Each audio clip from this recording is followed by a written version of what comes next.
Welcome back, boys and girls, ladies and gentlemen. This is Real Big Ten Football Talk +1 with Chris. I am Chris. Welcome to Week 8 of the college football season 2018. And let's get started with the first game we will profile this week, shall we? It would be unranked Maryland, 4-2, 2-1 in the Big Ten, in Iowa City to face the number 19th ranked Iowa Hawkeyes, who are staying at 5-1, 2-1. If you look at the records, you look at the ranks, four-down conclusion. Iowa wins. Thanks for coming. Have a nice day. Goodbye. Or wait. There's more. There's more, ladies and gentlemen. There's always more than just ranks and record. The strength of record. How did Iowa get to 5-1? How did Maryland get to 4-2? Who have they played? Who have they beaten? Who have they lost to? Let's find out. As we look right here, Maryland has beaten Texas, as I mentioned in the Maryland-Michigan video earlier in the year. And they did beat Texas in a tough, well-fought game. These two teams are scrappy teams. So it's not going to be a flashy game. It's not going to be a stat-heavy, sexy, high-powered offensive matchup. No, it's going to be in the trenches, knocking people's teeth out, hard-nosed, scrappy football game. And I am looking forward to it, despite the fact that doesn't feature two high-profile teams. In fact, these two teams have only played each other twice before. If you look at it geographically, it makes sense. When you look where Iowa is and where Maryland is, they're not high-profile, either of them, really. Not to say anything bad about them, but they're not high-profile. They're not Ohio State. They're not Michigan. They're not the big heavy hitters of the Big Ten. Those two teams do play teams that are far away, like USC, Florida, Arizona, teams like that, because they're high-profile schools. These two are not high-profile, but they are still in the Big Ten Conference, so they do play each other more often than they have in the past, which is not at all. So these teams don't really know each other very well. Like I said, they've only played each other twice. But, getting back to the point, who has Maryland beaten? They have beaten Minnesota, Rutgers, and Bowling Green, in addition to Texas. The Minnesota game was an impressive victory, I thought, considering Minnesota played Ohio State tough until about the fourth quarter when Ohio State pulled away a couple weeks ago. Last week, I'm sorry, I'm forgetting myself. It's been a long week, I apologize. But, who has Maryland lost to? Temple, which is still a head-scratcher to me. And I said that when I was profiling them playing Michigan. It was a head-scratcher of a loss because I can't figure out why they lost to Temple when they beat Texas and then they went on the road and beat Bowling Green. Handsomely, might I add. But on a great Bowling Green team, which is why it's in the yellow instead of the green. Minnesota, that's a conference opponent. And you beat them handsomely. Whether you're at home or on the road, doesn't matter. You beat a conference opponent, and a decent one at that, 42-13. That is impressive. Rutgers, again, is a conference opponent. You can't control who you play. I'm not going to say it's a bad win. It's a conference opponent. You dominated them 34-7. Good on you, Maryland. Looking on the other side of the screen here, Iowa. Honestly, their best victory I'm going to look at next was at Minnesota, because it was, again, Minnesota is a decent team, and they beat them in Minnesota 48-31, which is impressive. And they beat Indiana in Bloomington 42-16. Again, two impressive victories in conference. But really the Iowa State game, I think, kind of in a weird way, was probably their best win, because look who Iowa State beat last weekend. They beat West Virginia. I know it was in Ames, and Ames is not an easy place to play for high-profile Big 12 opponents. But Iowa State, again, scrappy team, better than the record. They're in every last game this year they played, so Iowa beating them is still an impressive victory, and they are both rivals anyway. In that game, it doesn't matter what record either of them are. It's still anybody's game. Good luck really predicting that matchup. So, Iowa beating Iowa State, I say it's a good win because Iowa State's a tough team. But Northern Illinois, Northern Iowa, they beat them, they didn't dominate them, and they're not high-profile universities, let's be honest. A MAC school and an FCS school. Not taking anything away from Northern Illinois. They had good years about 10 years ago, but those years are behind them. They're not a great team anymore. Northern Iowa, I don't really know much about them, so I don't know if they're a good team or not in the FCS. But they're still an FCS opponent, so I can't say it's a good win. I'm not going to say it's a bad win, but it's not a good win. Wisconsin got their tails taken out by Michigan last week, and Iowa lost to them 28-17 at home. Bad loss. I don't care if Wisconsin was ranked. Bad loss regardless, because Wisconsin showed they were vulnerable, and Iowa didn't take advantage of it, and they lost in Iowa City. Also, didn't even play them in Madison. So let's look at those high-profile victories both these teams have had. First, we're going to look at Maryland and Minnesota. Or, I'm sorry, Maryland and Texas. My mistake. Opening weekend, I know.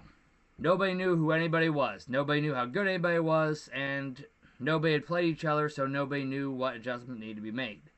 I don't care. It was still beating ranked Texas, which Texas is, by the way, I believe, ranked 9 right now. And Maryland was not ranked then, is still not ranked, and they still beat them. Albeit in Maryland still, they still beat Texas, which is an impressive victory. Why did they beat Texas? If you look at the stats, really, Maryland took advantage of Texas' miscues. Texas turned the ball over 3 times and had 10 penalties for 102 yards. Maryland held onto the ball longer. Maryland had 7 penalties, but it was only for 44 yards, so, yeah, it sucks, because I'm sure those penalties were still a pain, depending on what timing they were at, but they weren't big penalties, so I still can't really count that really against them much, except just 7 penalties is not good. Outside of that, the game was pretty even, except Maryland took advantage of third downs more than Texas did, and it showed, I think, in the score. But really, the tail of the tape on this game was Maryland didn't really commit mistakes. They didn't turn the ball over. Texas turned the ball over 3 times. 2 via the interception, 1 via a fumble. Maryland won because they played good, clean football. If they can do it against Iowa, they can win. Now looking at Iowa. Like I said, Iowa, their bigged profile win that I'm going to use was against Minnesota because they were out on the road in Minnesota. Why did Iowa win? Well, there's a few different reasons. For one, they controlled the line of scrimmage better. Iowa had over 100 yards rushing. Minnesota only had 86. Iowa had 314 yards through the air, 23 of 39 passing, 4 touchdowns to 1 pick. Pretty daggone good against anybody. Minnesota, not too good. 264 yards passing, not bad, but only 30% passing at 18 of 36. With 3 passing touchdowns, but they threw 4 picks, Minnesota. Iowa, 420 total yards versus Minnesota's 320. Both teams were pretty good as far as penalties go, so you can't really even mention that. Iowa still turned the ball over twice to Minnesota's 4, but Iowa did hold on to the ball quite a bit longer than Minnesota. So it made that Minnesota defense not only tired, but also kept the offense cold on the sideline. Little joke there, kept the offense cold in Minnesota. Big shock, right? Haha. Okay.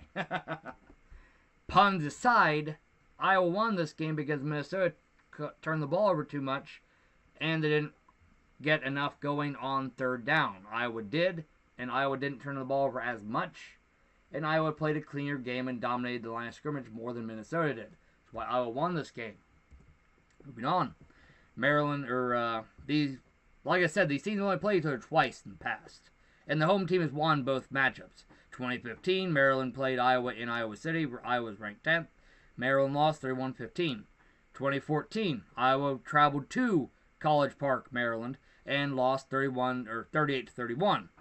Like I said, no games between these two teams have been played prior to 2014. That's why I say the last 2 versus the last 5, which is how my other videos are structured. But they didn't play each other 5 times. They've only played each other twice. And as you can see, series is tied at 1-1.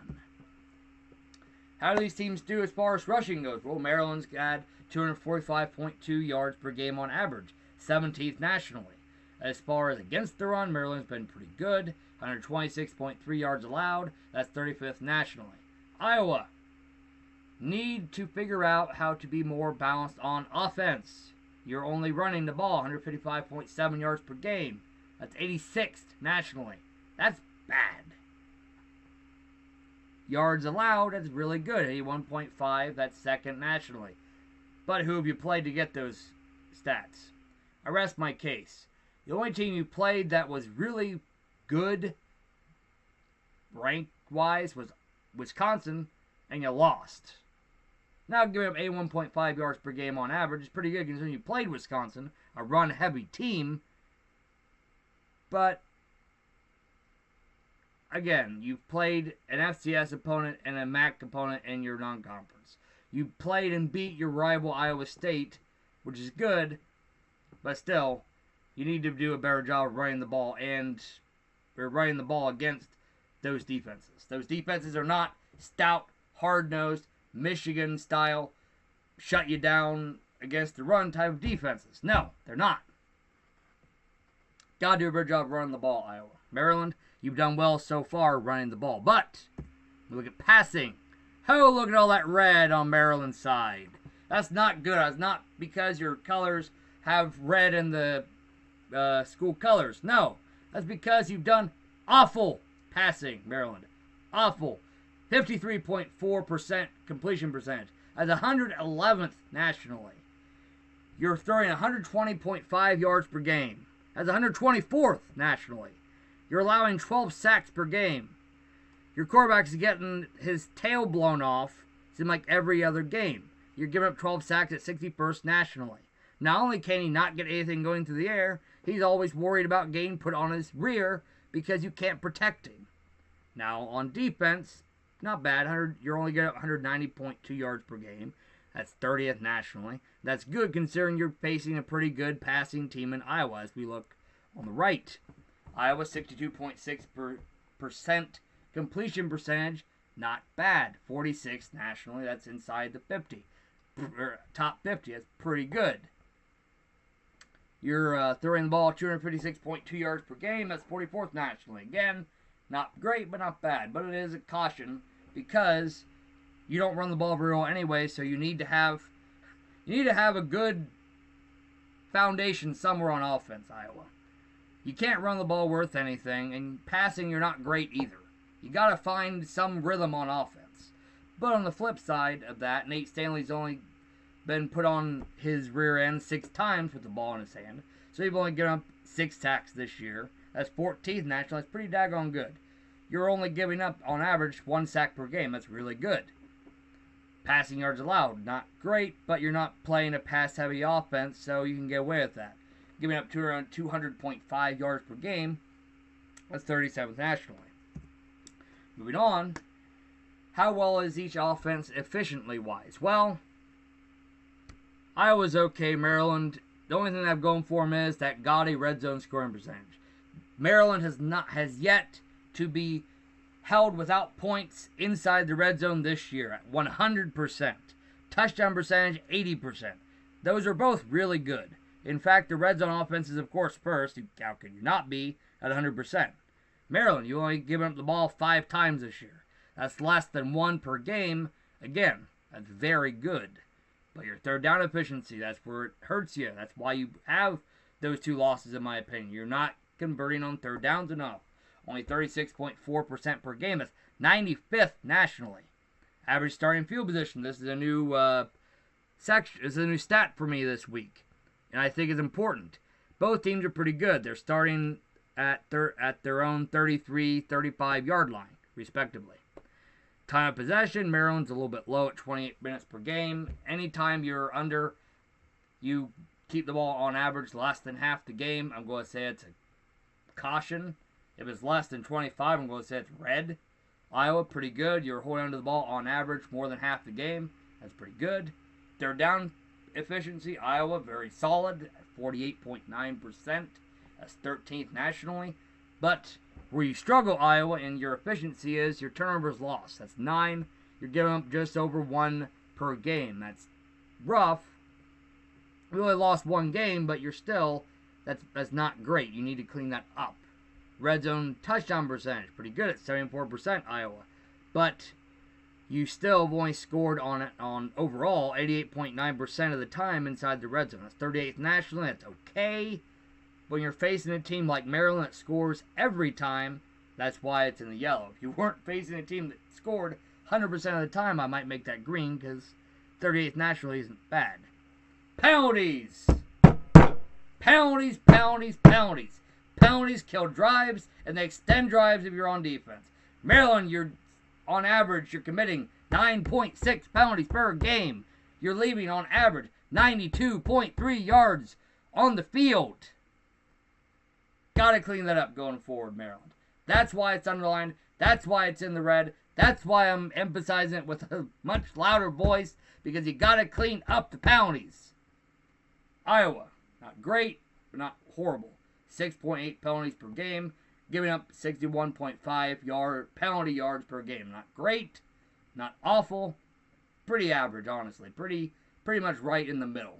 So not awful, but both teams you need to clean up the penalties some. But Iowa's not awful.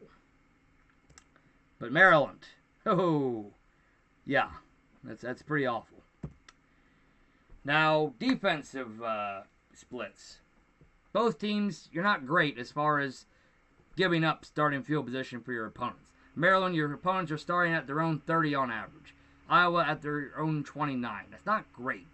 When you're giving up starting field position past the 25, that's not winning the field position battle, really. I mean, that's not great. It's not horrible, but it's not great. Maryland, you've gained 14 turnovers this year. Iowa, 11. Iowa, you need to clean up a little bit. You're getting just under 2 per game. Maryland, that's really good. You're getting just over 2 turnovers per game. That's pretty good. Both defensive secondaries, you're pretty stingy. You both have defenders on islands because Maryland, you have 12 interceptions this year. Iowa 8 fumbles recovered. I'm sure you forced more than 2, Maryland, so you need to try to get more than just 2 moving forward to increase that turnovers gained. You're a weak opponent, but you're a scrappy opponent. But since you are scrappy, you need to try to recover more of those fumbles, Maryland. Iowa, you've only recovered 3. You really should try to clean it up as well. Sacks. Sacks is where Maryland, you struggle. You've only got 12 this year, and that's 68th nationally. In order to beat a team like Iowa, who has a pretty good quarterback, you need to be able to knock him on his rear end more often.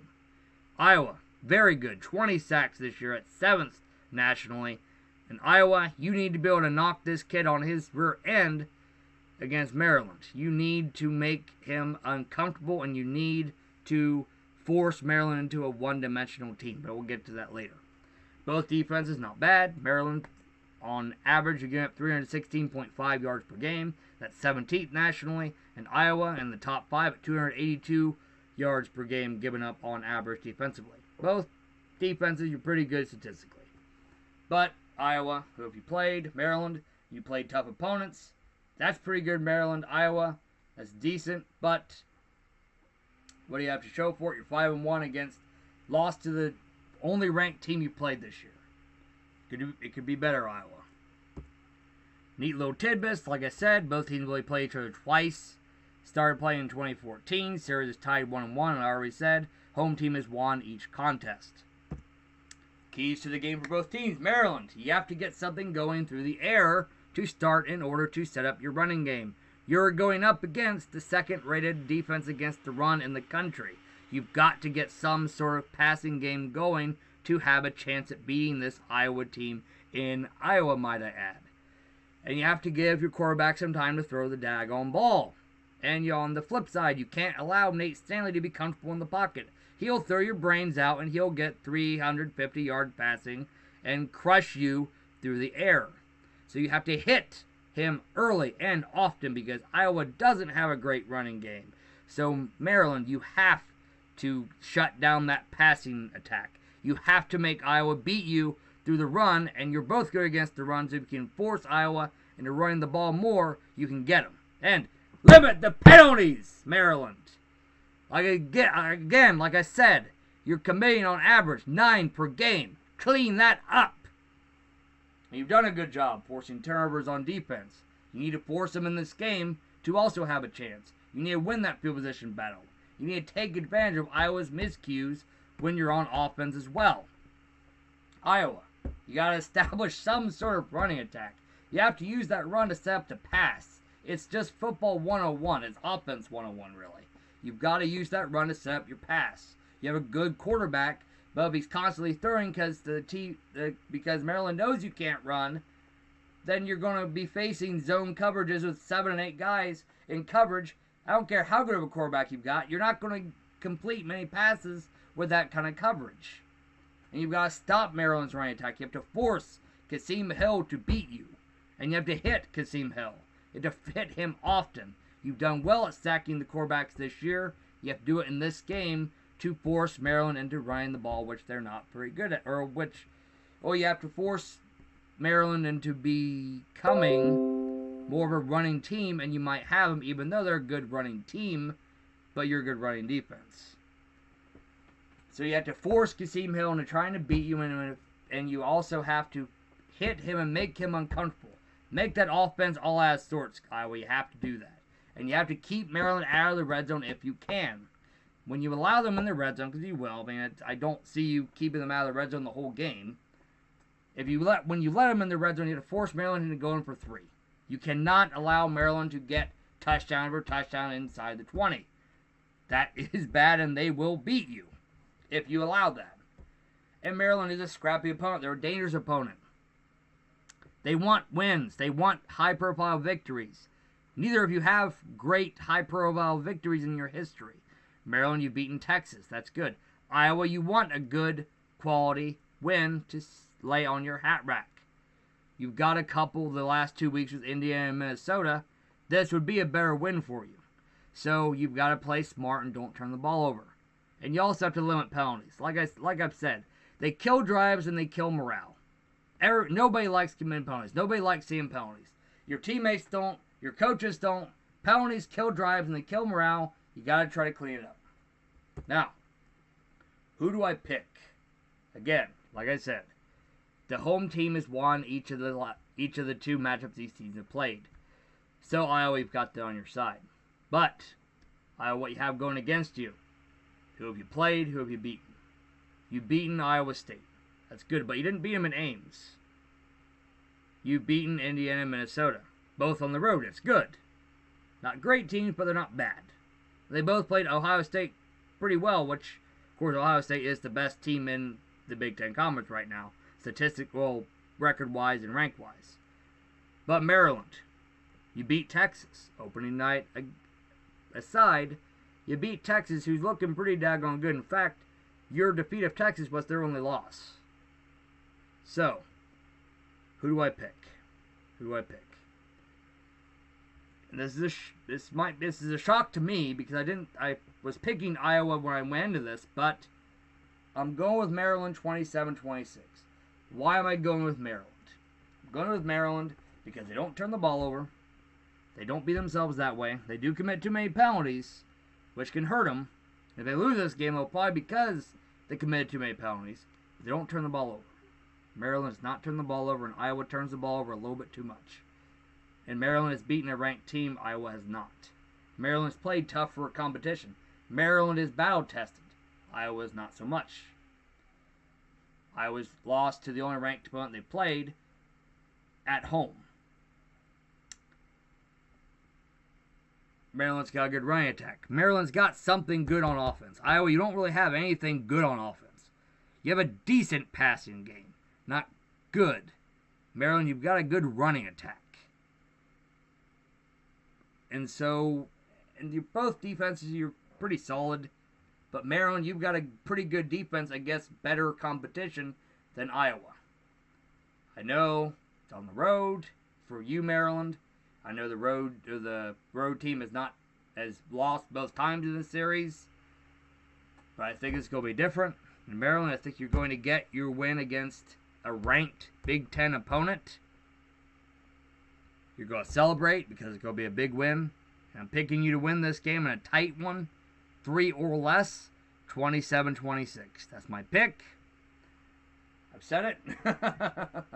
Maybe I'll regret it. Maybe I won't. But this is going to be a good game. It's not going to be a flashy game. It's not going to be full of high-profile, big offensive plays. They're 2 scrappy teams. It's going to be an ugly bloodfest of a game.